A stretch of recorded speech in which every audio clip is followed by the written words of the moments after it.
शेतकरी कर्जमाफी 2026 मधल्या सर्व अपडेट आपण जाणून घेत आहोत आणि यातील सर्वात महत्त्वाचे अपडेट म्हणजे ई-केवायसी ची प्रक्रिया आता सुरू झालेली आहे। शेतकरी मित्रांनो, ज्या शेतकऱ्यांचे 17 लाख शेतकऱ्यांना आता कर्जमाफी अंतर्गत 31 जुलैच्या आधी लाभ मिळणार आहे आणि त्या 17 लाख शेतकऱ्यांसाठी सर्वात मोठी खुशखबर असणार आहे, कारण ई-केवायसी प्रणाली आता सुरू झाली असून तुमची ई-केवायसी तुम्हाला लवकरात लवकर पूर्ण करून घ्यायची आहे, जेणेकरून एकदा का तुमची ई-केवायसी प्रक्रिया पूर्ण झाली की तुम्हाला तुमची जी काही कर्जमाफीची थकबाकीची रक्कम आहे ती तुमच्या बँक खात्यामध्ये जमा होऊन तुम्हाला कर्जमाफीचा थेट लाभ मिळणार आहे। आपण आताच पाहिलं होतं आपल्या मागच्या व्हिडिओमध्ये की 17 लाख शेतकऱ्यांना कर्जमाफीचा लाभ 31 जुलैच्या आधी मिळणार आहे आणि त्याच्या आता याद्या आलेल्या असून ज्या शेतकऱ्यांचं नाव यादीमध्ये असणार आहे त्या शेतकऱ्यांनी त्यांची ई-केवायसी प्रक्रिया पूर्ण करून घ्यायची आहे। आता ई-केवायसी ची संपूर्ण प्रक्रिया लाईव्ह तुम्हाला दाखवणार आहे, जेणेकरून तुमच्या मनामध्ये कोणत्याही प्रकारची शंका राहणार नाही। त्यासोबत तुमचे किती कर्ज माफ झाले आहे, कसे पाहायचे, सर्व सविस्तर सांगणार आहे।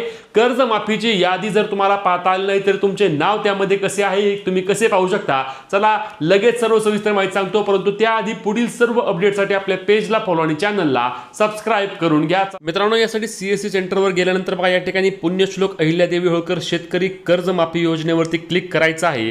त्यानंतर क्लिक केल्यानंतर तुम्हाला या ठिकाणी बघा आधार नंबर यावरती क्लिक करायचा। आता आधार नंबरवर क्लिक केल्यानंतर तुम्हाला या ठिकाणी 12 अंकी तुमचा आधार नंबर टाकायचा आहे। ज्या शेतकऱ्याची तुम्हाला ई-केवायसी करायची आहे ते शेतकऱ्याचा या ठिकाणी आधार नंबर टाकायचा आहे। आता या ठिकाणी मोबाईलवरून तुम्ही करू शकत नाही, ही सीएससी थ्रू असणारी प्रक्रिया आहे। फक्त तुम्हाला कशा पद्धतीने तुमची ई-केवायसी होणार आहे हे ते मी दाखवतोय।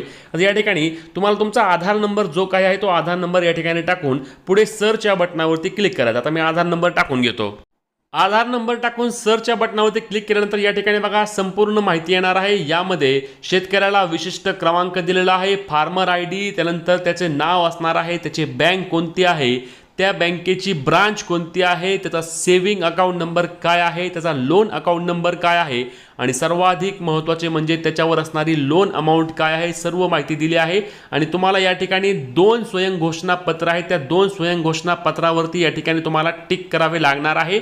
लक्षात घ्या शेतकरी मित्रांनो, ई-केवायसी करण्यासाठी स्वतः शेतकऱ्याला हजर राहावे लागणार आहे, कारण बायोमेट्रिकद्वारे ई-केवायसी फक्त होत आहे, मोबाईलवरून OTPद्वारे ई-केवायसी प्रक्रिया सुरू नाही। त्यामुळे तुम्हाला या ठिकाणी बघा स्वतः जो कोणता शेतकरी असणार आहे, ज्या शेतकऱ्याची कर्ज आहे, ज्या शेतकऱ्याची थकबाकी रक्कम आहे त्या शेतकऱ्याला स्वतः घेऊन जावे लागेल। अशा पद्धतीने शेतकऱ्याची संपूर्ण माहिती आता ओपन होत आहे। राज्यातील जवळपास 17 लाख शेतकऱ्यांना पहिल्या टप्प्यामध्ये या कर्जमाफी योजनेचा लाभ होत आहे।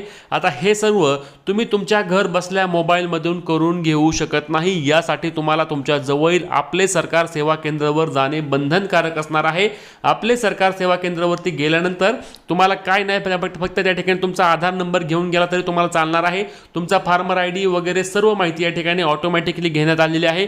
आणि लक्षात घ्या, जर तुम्हाला यादी जरी पाहायची असेल तर यादी देखील तुम्हाला फक्त आणि फक्त आपले सरकार सेवा केंद्रावरती पाहायला मिळत आहे।